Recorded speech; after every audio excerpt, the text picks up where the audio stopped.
What's your pink pig?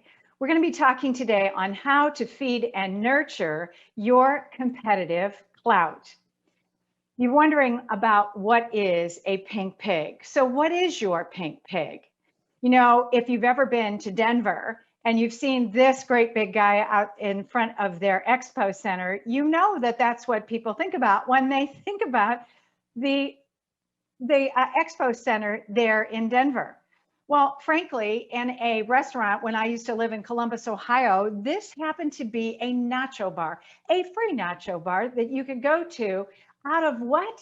A 57 Chevy. So everybody remembered that. Well, now I know you're probably going to laugh at this one, but you'll also probably notice that this is not in the United States. But this particular plumber thought it might be really fun to skin his truck. And I think it is too. You probably would say that this is extremely memorable. So you're wondering why about a pink pig? Quick story. I was at a convention in which I was speaking at a trade show, and it was all about gas grills and grills outside. I walked into the trade show and it was very boring, frankly, because we all know that grills are kind of ugly, right? And I looked at the very, very back end, all the way at the back end of the trade show, and there she was. She was gorgeous. Take a look at her. She's got eyelashes, for crying out loud.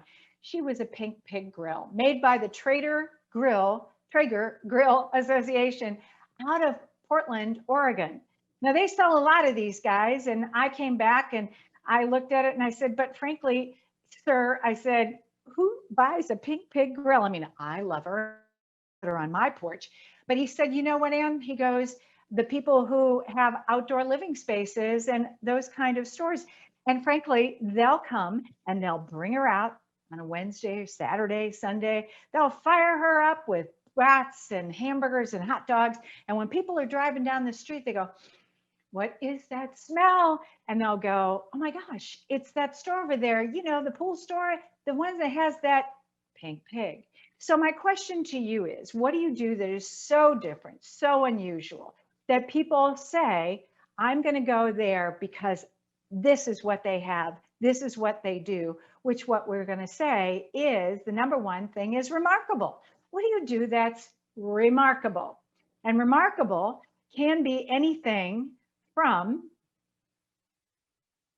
as Seth Godin says, that, you know, he says that remarkable isn't up to you. Remarkable is in the eye of the customer. So it's the customer that is making that decision.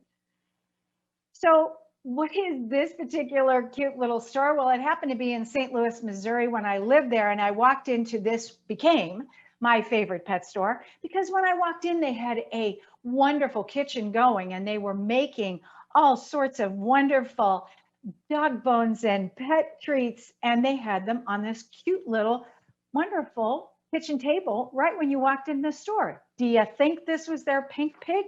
Absolutely. It was something that made me go, I want to go back there.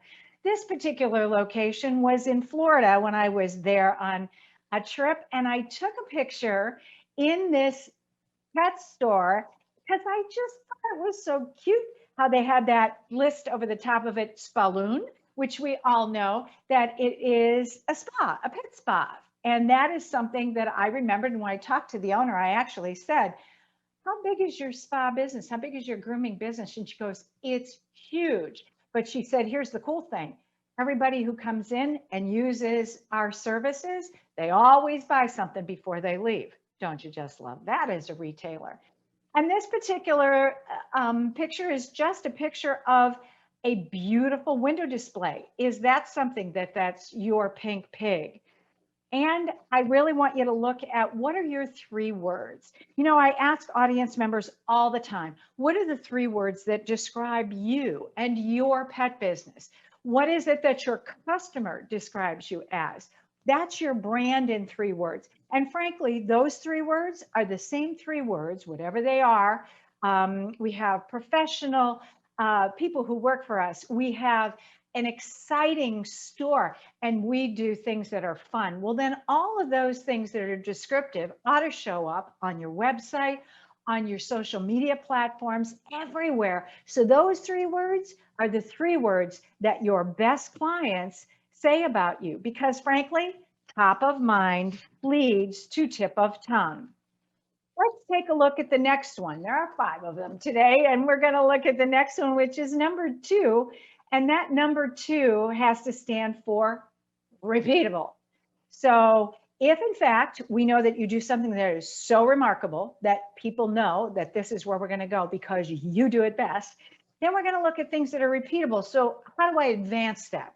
How do I take that and mush it all through my business? That's a word. Mush it all through my business so that everybody understands it. Well, how about this? How about if we take a look at the fact that the goal of good merchandising, there's 3 of them. And again, this is the part of repeatable, is to attract, you got to get them in the store, got to attract them. You have to engage them so that they have to really be happy that they were in there. And they have to motivate the customer to buy. You know, that's that action step.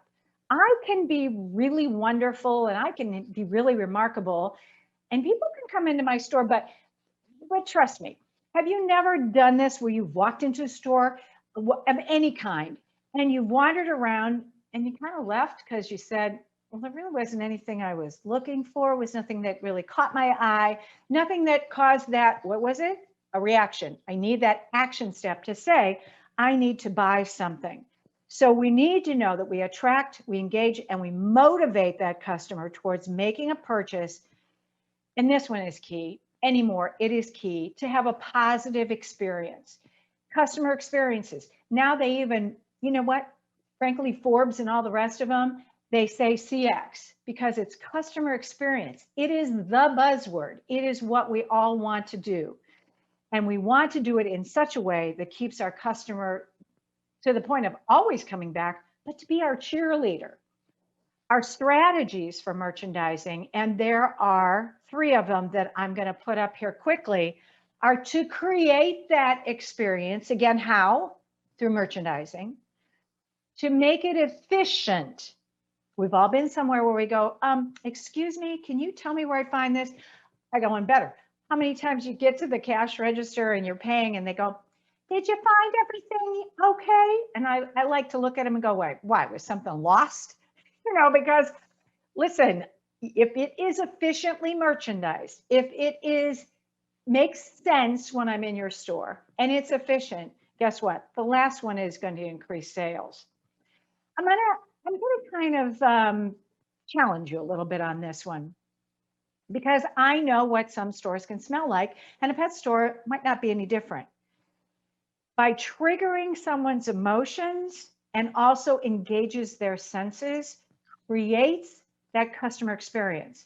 What do I smell? What do I taste? What do I feel? What do I hear? What are those senses? How are my senses being engaged when I walk into your store? I know this is a large picture, and it really doesn't have anything on it to tell you what it is. But I want you to realize that once I am engaged, once I'm in your store, I'm going to be going around your store in probably either a racetrack pattern. Now, if you look at the front entrance, take a look at that very front entrance. Do you see kind of like down there in the bottom middle? If I walk in the store, more than likely it's called a right variant. I'm going to turn to the right. I'm going to turn to the right and I'm going to make my way all the way around that store. But in the center, and if you made like a second rectangle in there, you will see what we know these are just bays. They are bays that you are going to be merchandising. And those are the ones that are like a grid. Best example to give you is a grocery store. You know, when you go into the grocery store, and of course, what do you need? Milk. Where is it? Last way down around the corner. So when you go in and you run the racetrack, what's in the center? Frankly, all the bad stuff, because they tell you to stay away from all this stuff that is in the center of the store, because that's all the stuff that's boxed. But if we decide that we're going to go around that, that is giving us a traffic pattern, and that traffic pattern is essential so that we make the customer kind of see things that they would not normally see as they go around the store.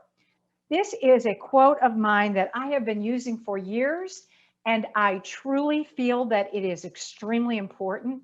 It is that every product, not just one, not just two, every product costs money to stock it.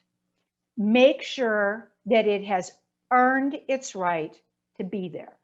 Focus on the return on space. As I'm having you walk around that store, as I'm telling you how it's important to be efficient, and again, this is part of your pink pig. If I come into your store, I need to see where everything is. I need to feel that, number one, you are still in business. We've all been in a store where, and frankly, in this past year with the pandemic, how many times did you go to the store looking for what? Toilet paper. And you went up and down the aisles, and it could have been in a grocery store. Am I right? Up and down the aisles. And all of a sudden, you come up to the one that's supposed to have, let me think, toilet paper and paper towels. And it looks like Armageddon. I mean, they're all gone, right? Okay, so that was last year. But nonetheless, have you not gone to a store? You have a perfect thing, the perfect thing you want to buy, and you go in and there's like this cavern right there where you are, but I always buy it here. I mean, they always have it.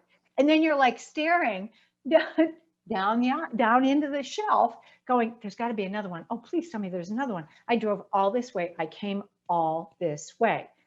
So understanding what is still there and whether or not you're in stock or whether or not maybe it doesn't sell. I was just in one of the big box stores and I was looking for something and they had one left, one. And it was wrapped with tape, showing me that the box had been broken. They didn't have any more. And this one was kind of damaged. Well, I said to myself, I don't want a broken one. I don't want one that has tape on it. But why didn't you have more? Weren't you up on your inventory? So understanding what you sell and making it look so clean, so neat, so sharp, so that the customer knows that what you have there is important for every customer. Signage is another one that's extremely important. I'm going to pop these up so we can take a look at them all at one time. Whoop. And they got so fast, they went back. There we go. All right, so when we look at signage, signage is your silent salesperson. Stores that I think that do this really well, I think Target does this really well. You want to know what kind of holiday it is? Go into Target. The very first thing you do is you walk in and you look up, right? And their signage is everywhere. Sometimes you don't have enough salespeople and enough people on the floor to help your customers. So signage, even to the point of just giving a little bit of blurb on what that product is enough to give the customer enough information that they go, oh, I may try this. It provides product information. It provides graphics. You can hang banners and posters. And if you do digital with some kind of a digital screen, it engages the customer. Again, experience and engagement are all extremely important when it comes to what your pet store looks like. So next on our pink pig happens to be the number 3. And number 3 is culture. And number 3 with culture is important because frankly, well, I want you to take a look at this. It has to do with everybody who works in your location, in your brick and mortar store, online even. When we look at the word culture, I have given it kind of a definition of culture is how we do things around here. And are we aligned as a team? As a leader, let me ask you, are you aligning your team? Do your team members know what's the goal? How do I fit in? How do I take part in this business, in this store? How do I make a difference? And are we aligned towards a measurable goal? A measurable goal.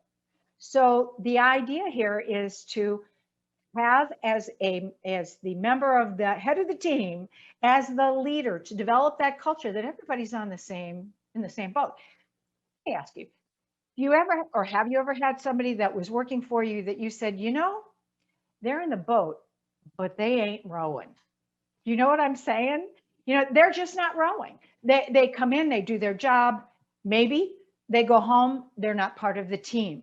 Culture, another big buzzword as we go through our our business right now. I want you to watch this real quickly.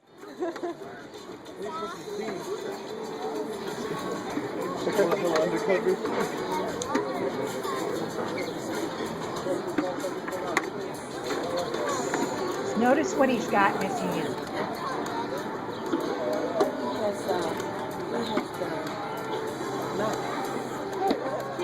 Let me ask you, as you're watching this, who is he?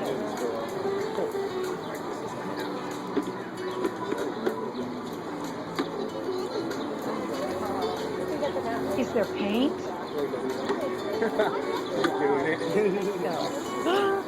There's an ear. And how about another ear? Wow. Mickey Mouse. So what did he do? He did Mickey Mouse, right? Let me ask you a question. That person that drew Mickey Mouse, probably just somebody, a maintenance person working on property, right? What did he have? Water. That's it. And a broom. But his job, and every person who works for Disney has one job in common: to make it a magical day for everybody who walks into that park. For those people who saw him do that on cement and make Mickey Mouse on cement, were creating a magical moment. They didn't need a whole lot. They just needed that feel that I'm in this as a team member, no matter what, to make a great experience for my customers. So are you a talent magnet? Do people want to come work for you? You know that 80% of your success in your job is dealing with people. Would you not agree? You know, frankly, I know some people going, if it wasn't for customers, I'd love my job. Or maybe if it wasn't for the person in my cubicle, the person that's on the schedule this week, I would love my job. So 80% of success is dealing with people. Why should this make a difference? Let me go a little bit further. It makes a difference because we're going to be talking about number 4, which is your team development. Your team development. How do you develop your team? Let's take a further look at this. Let me ask you a question. Do you have anybody who works for you right now that kind of looks like did you smile today? Some of us have had people like that. And we all know that this terminology, it's not mine, but are the right people in the right seats on the right bus for you right now? Are the right people in the right seats on the right bus? We are at a time like no other, where there is a lot of unemployment, but there's also a lot of jobs available. My question to you is, when you go to hire somebody in your pet store, who are you looking for? Are you looking for the right people, or are you taking a mirror and putting it underneath their nose and go, you're alive, I'm hiring you? So what are we doing when we are hiring people? Do we have a strategy? I guess is what really I want to talk about, because we want the right people in the right seats on the right bus. My feeling is, and I've used this acronym, I've made it up. Acronym is what you look there on the side, is FIT. And FIT is so incredibly important when we're looking at the pink pig, because your people might just be your pink pig. Your remember, and let's go back to where we started out from originally. Your merchandising might be your pink pig. What the store looks like in the inventory might be your pink pig. I didn't talk a whole lot about it, but your marketing and what your website looks like and your digital platform, that might be your pink pig, because again, this is all shareable. But I really, truly believe you can have all the best products, pet products in the world. You can buy lots of fun things. You'll be seeing them at the trade show today and tomorrow, and you're going to be looking at new things. And I challenge you, find some unusual things, because again, it could be that pink grill, right? It could be the one thing that you go, holy smoke, I didn't think that anybody would like that, and I've reordered it 20 times already. So that's become your pink pig.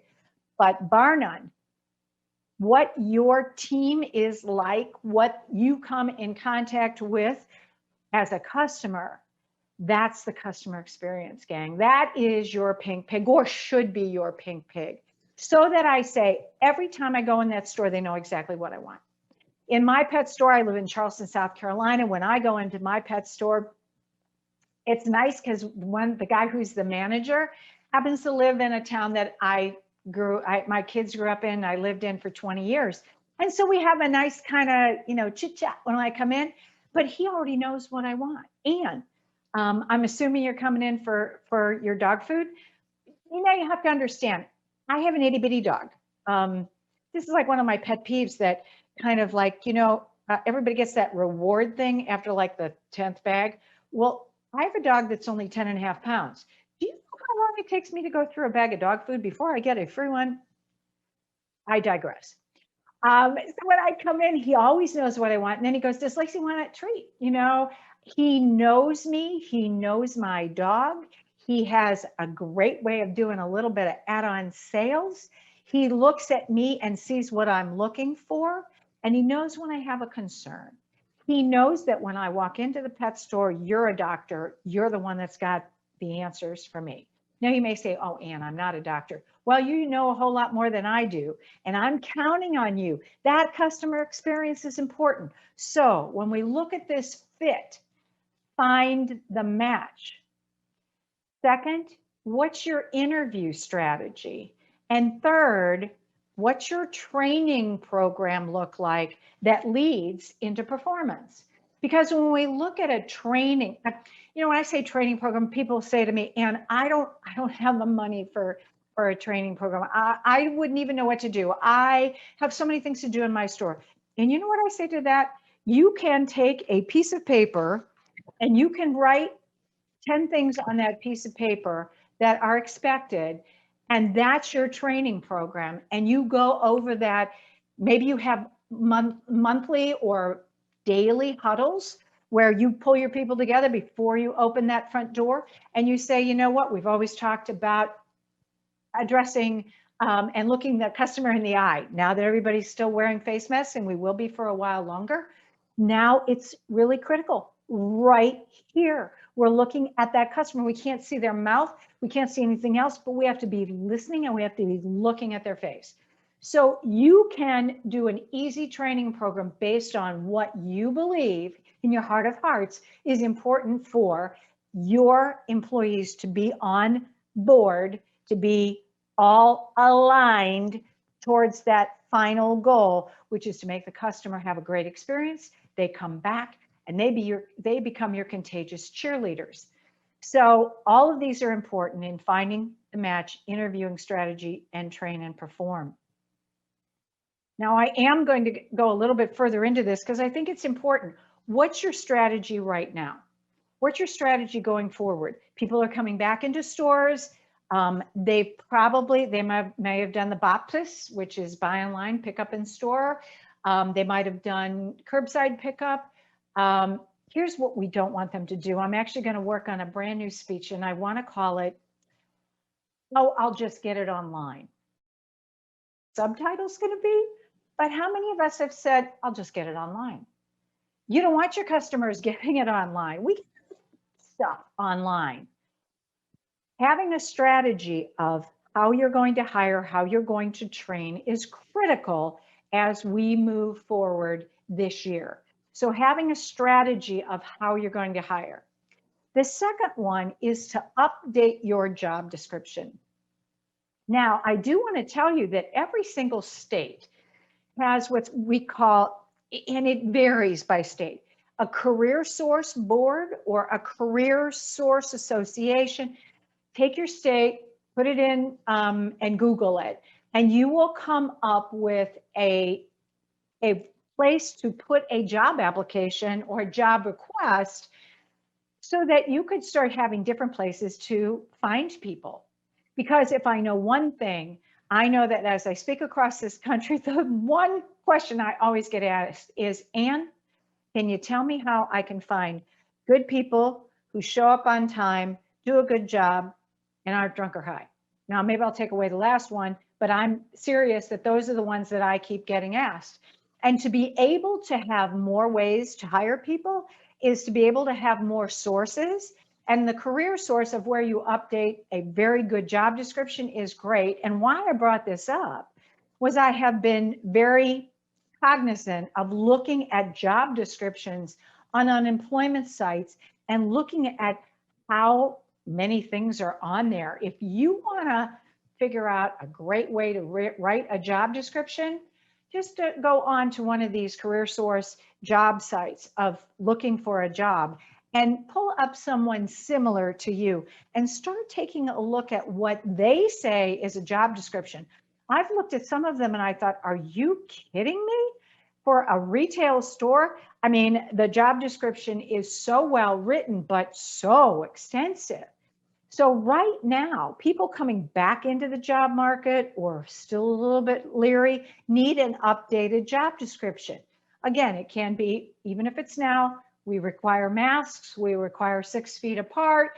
This is probably gonna start getting more lenient, but for right now, that job description, you have to ask them, are you comfortable in saying this to a customer? And if they question, what are you going to say back? So updating that job description. The next one is what makes them feel safe. Even with this past year, even knowing what we've had to do based on how we have been living, our new normal, we know that people will come back when they feel safe. And making them feel safe as far as how to talk to a customer who may say, I'm not wearing it, or why do I have to? Or just saying, thank you for coming in. I know that maybe, we're not always comfortable, but gosh, it's so good to see you even with that face mask. And by the way, that is the cutest face mask I've ever seen. It has little dogs all over it. These are the ways that we can help our people feel safe. Next is the interview process. I'm going to challenge you on the interview process. First of all, if you don't have an HR background, if you've never been in HR, and I say to you, so tell me what you like the job of interviewing and hiring people, you would probably say, Anne, I think I would rather have a colonoscopy first. And I probably agree with you. But when we look at interviewing, if you can possibly add at least 4 different things to your interview process, i.e., you have the potential employee fill out a job application.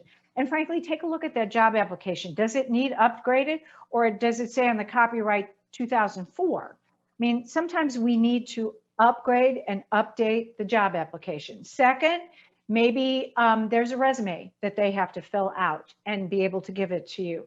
Maybe you are going to have them live interview 2 people in your store, you and possibly someone that they would report to. And that's a critical thing to understand too, because their personality mesh needs to be important. If they're working for another person in your store, are you looking at their behavioral style and their personality and saying, you know what, they would be a good fit? Or is this going to be oil and water? I'm also going to challenge you, go online. First time I'm probably going to tell you, go online and look up assessment tools. And in taking an assessment tool, if you've ever done it, you went to college, you took a Myers-Briggs, you took a DISC, there's 4 major styles. I mean, we hear about them all the time. I mean, there's a really cute one where people did them with dogs, and it does make sense. You know, are you a pit bull? Are you a dachshund? You know, but we all know 4 basic behavioral styles, and knowing the behavioral styles of you as the leader, of you as the person who's doing the hiring, and the people who are working for you does myriad of excellent feedback for you to how do I motivate them? How do I challenge them? How do I reward them?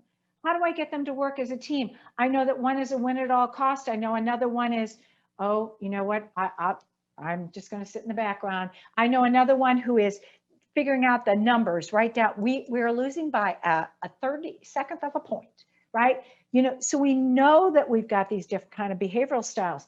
Having these tools in your toolbox helps for the interview process. And last, how will I fit in? The new generation generation, millennial generation, anybody born after 2000. Now we know that they're already like 21 years old. This group wants to see, how do you fit in the community? How do I see you giving back? Do I see you, with Habitat for Humanity? Do I see you working for Pet Rescue? Do I see you sponsoring a 5K run? What are you doing to give back in the community? Because I want to see how I fit in. It's not all about the job. It's not all about the money. But this area, I'm spending so much time on it, but it is critical to be your pink pig, because your team is what can really set you apart. And last, community involvement. We know that, frankly, hiring people, getting them on board, rehiring is a money pit, is it not? It's a money pit. It's just going down that drain. So developing your team is extremely important as well, because it strengthens the important two things. Have we not learned this year? To strengthen the important on conversation and communication, two totally different words.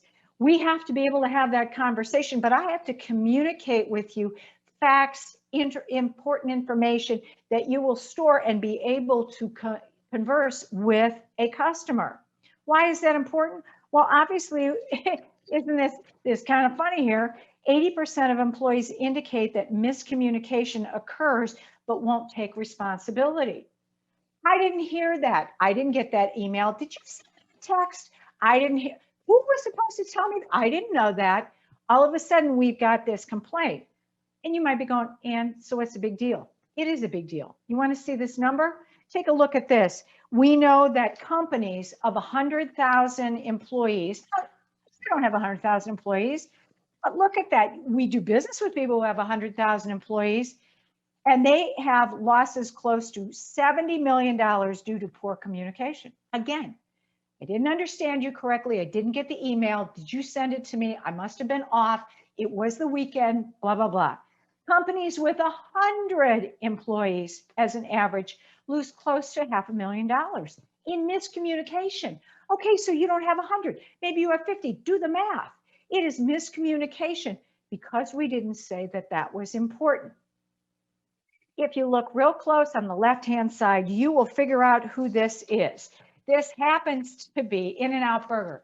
If you've ever been in California, you know darn well that I don't know what their pig is. It's like everything. Their burgers are fabulous. Their people are fabulous. Little cute caps they wear is fabulous. I mean, they know how to do it. And they do it beautifully. And darn it, they're a fast food restaurant. So what do we know about them? Well, what we do know is that in 2019, Monster.com said they were great communicators. Cut me a break. Top 10 great communicators? You're a joint, right? That's why people stand out in line, if you've ever been past one, waiting to get in the front door. And according to the reviewers, they said that the company does well in keeping associates up to date. The managers are great communicators and try to make scheduling work for you and run smooth shifts. Think about it. You're a person who's doing the scheduling. Can I have Friday off? I have a wedding to go to. I need this, I need that. And you do the eye roll, right? That's not what they're saying. They're saying they made it work. They made it work for the people that work for them. So what's your pink pig when it comes to the final one, number 5, enviable experience? And I'm going to tell you that enviable experience is a combination of anything. But if you have a problem and you don't have a way to do your teaching, if you will, or your training, take a screenshot of this. This is my strategic service system. And really, if you take a look at the top of it, it's divided about who am I serving? Am I In-N-Out Burger? You know, who's serving a burger? Well, then at the top, it says, why should I please the customer? And over on this side, it's how should I please the customer? So I need to know customer ranks first. Who is it and how am I pleasing them? And then I'm coming down, and this is where you come into play as a manager, because this is where you look at the performance and accountability, and then at the bottom where we can reward. This is a service system, and we look at two things that really affect us at all times, which is the word save. It's an acronym for me. Again, something that you can write down is what stands out, what's an advantage to have, what's the value in it, and how does it create excitement? So you can take one bag of dog food, and when you've got that customer that came into the store because they were coming in for dog food, you can say, this is what, and you know how it stands out, the advantage to have it, maybe it's grain-free, the value is it's smaller kibble and you can use it for a longer time, and the excitement is, guess what, it's on sale today. The second thing that we notice that happens frequently is when we have a problem and you've got the customer comes back in. Again, why should we please the customer? Because they're our cheerleaders. They create the customer excitement. And so we look at the things that we heard from Tom Hopkins, an old sales guru, said that we need to be able to look at the customer and say, well, you know what? I know how you feel. I felt that way before, and this is what I found. But I, Ann Obarski, added two more. I said, but here's how I'm going to fix it. And then I'm going to follow up with you to see how I fixed it. So this is how I feel. I know how you feel. I felt that way before. This is what I found. I also know how we're going to fix it together. And I'm going to text you. Do you mind if I text you? As a matter of fact, can I call you? Can I use your email? I'd really love to know how your cat found this new food, or your bird thought that this was like the best treat ever. What are we doing to make sure that we make people happy, whether they're buying or whether they're not? You've got superheroes. Take a couple of seconds, watch this with me.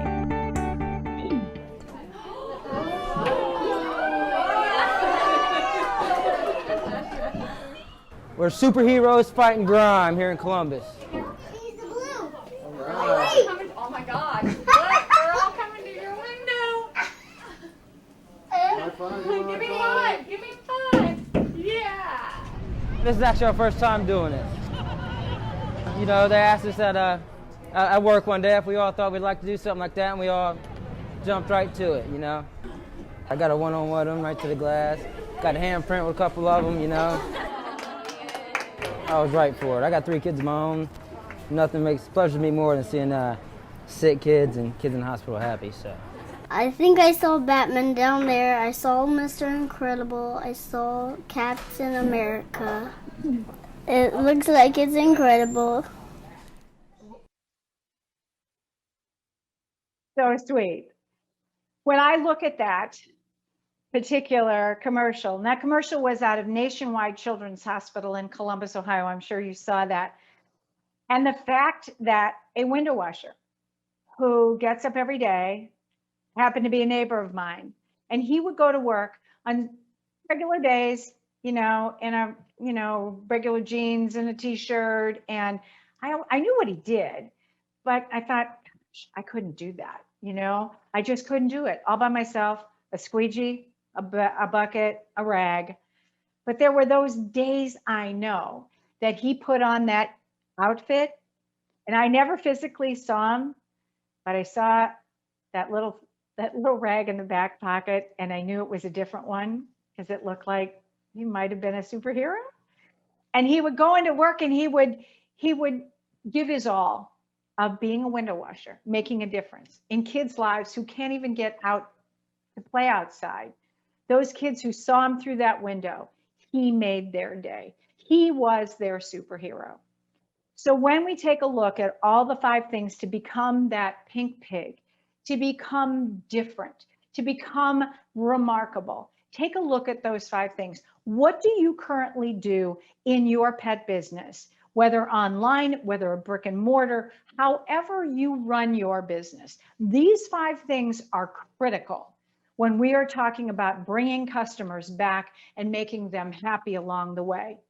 Is it remarkable? What are you doing that's so different that people go, that's the store that does, right?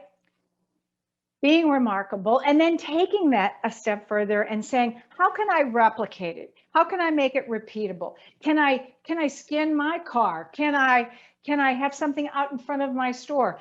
Can I do something different on Instagram? Can I do live videos to show people what's just come into my store?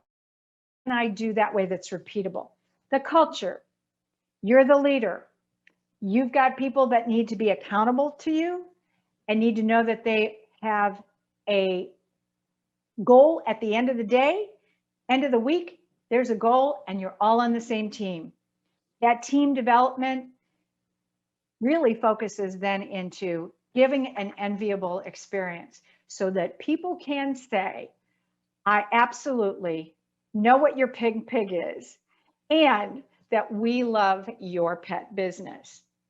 I've been just thrilled to be able to come to you today and talk about a pink pig. If we were live and in person, everyone in my audience would go home with a little pink pig, and I would challenge you to go and put it somewhere on your desk, in your car, whatever, and it reminds you of, what am I doing that's so different? What am I doing that's creating such an awesome customer experience for the people who shop in my store? It's been my pleasure. I hope you've got some questions for me. This is Ann Obarski.